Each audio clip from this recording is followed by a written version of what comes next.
9 pour le 19 décembre. Et le thème que nous choisissons à ça, pour le festival là, c'était la fin, c'est vraiment un thème que nous trompions avec. Parce qu'en pile, le monde pensait que les nous disons ça, c'est la fin, c'est l'apocalypse que nous allons annoncer, mais au contraire, c'est un renouveau. C'est dire qu'il y a une possibilité pour nous partir sur de nouvelles bases. C'est peut-être une possibilité que nous venons de dire pour nous dire que c'est la fin des guerres, c'est la fin des maladies dans le monde, c'est la fin de la faim. C'est la fin des crises politiques multiformes partout dans le monde. Donald Trump a annoncé les couleurs, on dit à partir du 20 janvier, il est prêt à déporter les Haïtiens. Donc, il va passer dans tel dirigeant dans le monde, on ne peut pas imaginer.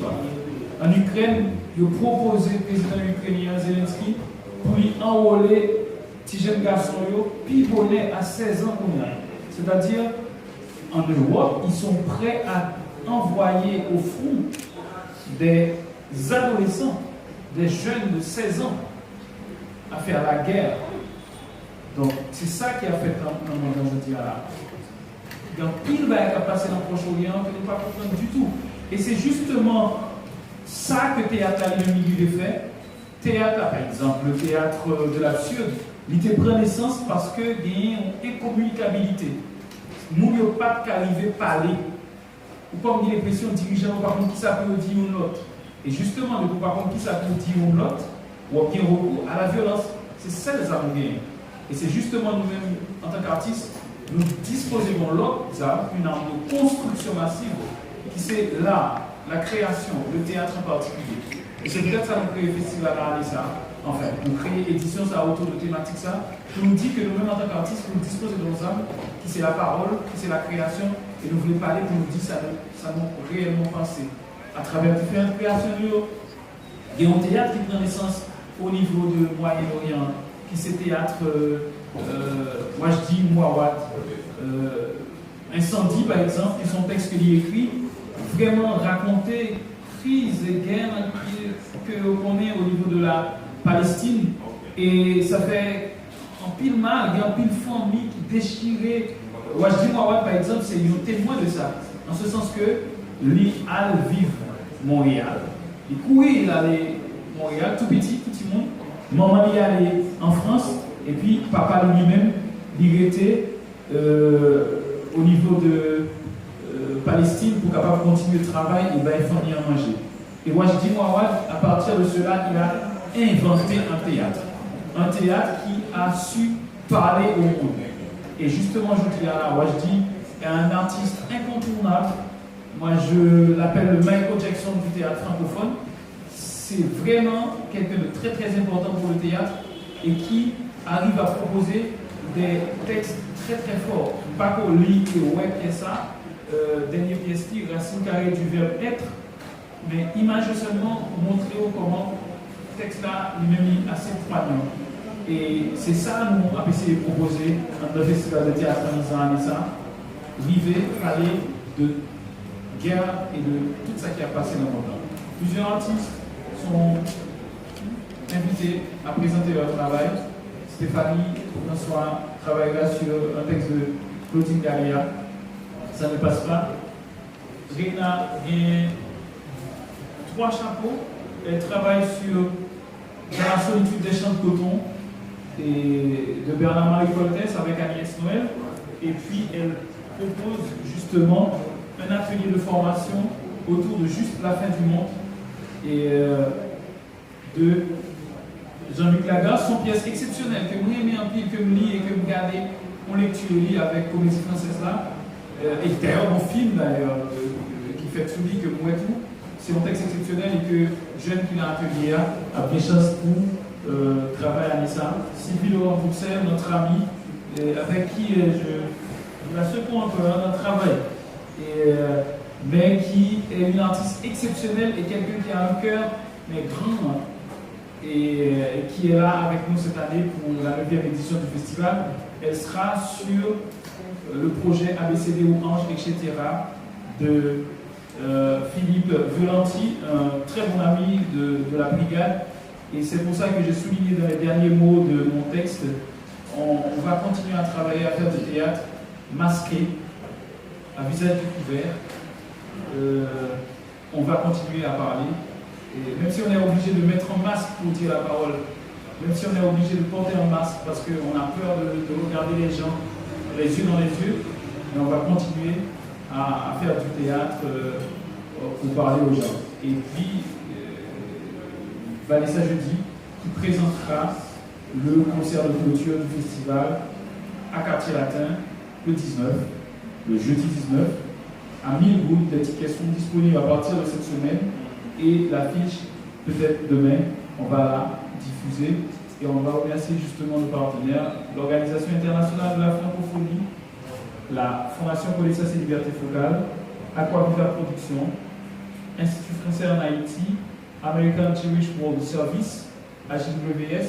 Donc voilà, merci tout le monde qui est là, merci avec tout journaliste et surtout merci aux techniciens du festival, à l'équipe logistique du festival, parce que si nous sommes capables de gagner pour nous parler et capables de faire quoi que ce soit matin, c'est grâce à leur dynamisme, à leur travail, à leur implication. Et on leur remercie, mais vraiment, chaleureusement. Voilà, c'est toutes les informations, j'espère que j'ai tout dit. Et les seules informations concernent le concert de clôture que mademoiselle Vanessa Jeudi va nous présenter. C'est le 19, jeudi 19 décembre. Et dans le quartier latin, c'est au prix de 1000 gouttes. C'est le seul événement qu'a pour le festival là. C'est au prix de 1000 gouttes. Ticket à disponible très rapidement, affiche là, sorti, mais vraiment très rapidement, on va dire demain. Affiche là, sorti pour nous capables de communiquer et inviter le public là à déplacer. Quartier latin, c'est pas le stade 14, c'est pas qu'à prendre pile en monde. Donc du coup, la situation a assez réduite, vraiment souhaité et que nous remplaçons le bonheur. Donc je passe la parole à Vanessa Jeudi qui cette année va présenter le concert de clôture d'un ans. Bon, Vanessa c'est quelqu'un qu'on connaît, que vous connaissez, qui est là, qui présente son travail artistique. Elle est un peu sur beaucoup de projets, elle est intéressée au cinéma, elle a fait une résidence récemment sur un projet pendant un mois. Vanessa est chanteuse, s'intéresse beaucoup au jazz, au soul, au vaudou jazz. Donc c'est elle qui va présenter le spectacle, le concert de clôture cette année. Ce concert là c'est 6 avec 3 points. Je laisse la parole à Vanessa qui va dire avec quel sentiment que lui a présenté le concert là, dans le festival là, et qui ça, Jean-Média, le côté dans le jacuzzi pour 9e édition Festival de théâtre Nisa à ça. Vanessa Jeudi, vous avez la parole. Le micro est à toi. Merci. Au départ, la conseillère a fait le travail à la chute. Le travail qui était dès le départ, oui, fait dans la condition ça. Effectivement, on a fait lui, et on souhaitait que la baille, ça vous baille là. Et déjà, pour le texte là, elle-même, c'est un texte assez costaud. Donc, c'est on dit l'heure, et puis on client. Et on a le client là, donc il m'a donné un peu d'énergie. Et déjà, il essaie de demander au rapport animal, c'est que ça vient de l'académie. Donc, c'est la bête qui est en toi, qui est débat, de pousser à aller plus loin que possible, chercher le plus profond de haut pour mettre l'heure. Donc, il y a un peu de réticence jusqu'à présent parce que, avec tout ça qui a passé, ça me dit déjà, on dit des trucs qui n'est pas facile pour aller là. Donc, j'en peux tout pour l'autre côté ça, que les autres arrivent pour pas aller là-dedans. Donc, voilà, c'est comme ça, et création empathique. Même parce que quand même, on a fini quand je voyais ça, les jeunes là, il y a fait, j'en ai fait. Donc, voilà, c'est ça, merci.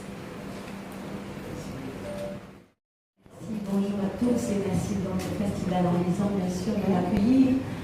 4 ans après mon absence de 2020, en fait, je suis repartie en 2020, après le Covid, et surtout après le Covid.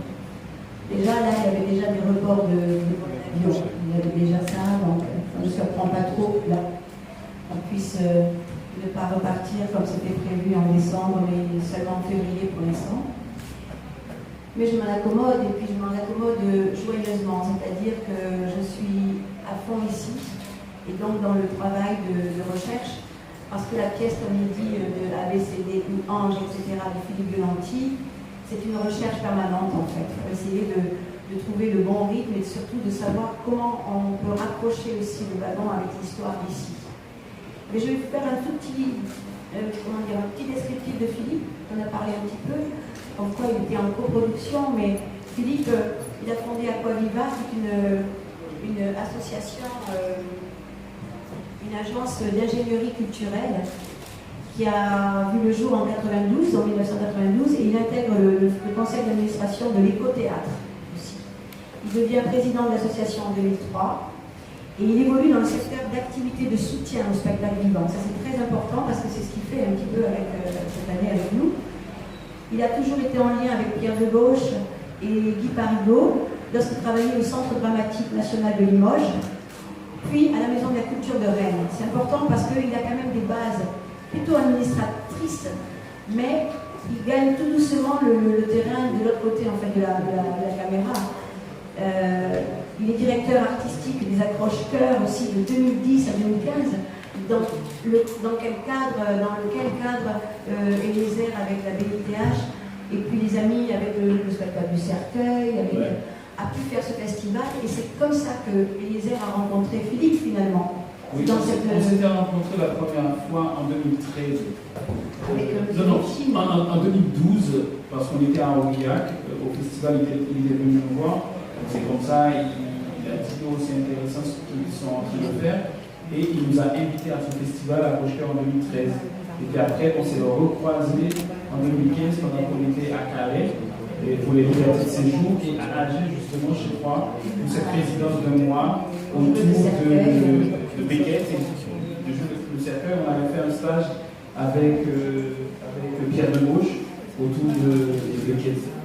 Au théâtre du jour, donc, qui était administré par Philippe Violanti. Comme quoi, le monde est vraiment petit quand même, parce que cet auteur nous a fait ce cadeau donc, de faire le challenge, de pouvoir monter ce texte, qui est son premier texte. Hein. C'est un premier texte de théâtre. Parce que voilà, il écrit aussi, il écrit des romans. Il y a celui-ci, Bloc ou dialogue à 3 dans un corps bancal. Je vous dis juste un petit peu le résumé, ça vous intéresse de le lire, je l'ai. Je donne un exemplaire aussi.